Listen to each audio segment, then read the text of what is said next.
দেখুন মাওলানা গিয়াসউদ্দিন তাহেরি সাহেব তিনি মোমবাতি মার্কায় নির্বাচনে দাঁড়িয়েছেন। তার একটা আলাদা দল আছে, তিনি প্রধানমন্ত্রী পদপ্রার্থী। তবে তিনি সুন্নি না ওয়াহাবি এটা নিয়ে আমি মন্তব্য করতে চাই না, তিনি একজন আলেম। তবে যাই হোক, নির্বাচনের আগে তার নির্বাচন কমিশন তার সম্পদের হিসাব পরিমাণ জানতে চেয়েছেন। তখন তার সম্পদের এমনকি আয়ের একমাত্র উৎস দেখিয়েছে ব্যাংক সুদ।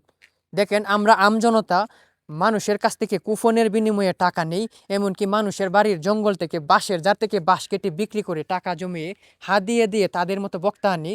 তবে তারা ওয়াজ করে যে সুদ খাওয়া হারাম, সুদ খাওয়া যাবে না, ব্যাংক সুদ হারাম।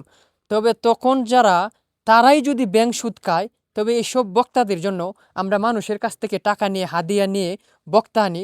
ভালো বক্তার পিছে শ্রোতা নাই, তবে তার মতো বক্তার পিছে হাজার হাজার শ্রোতা বসে থাকে।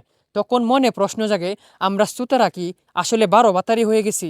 এমনটাই কিন্তু মনে হয়।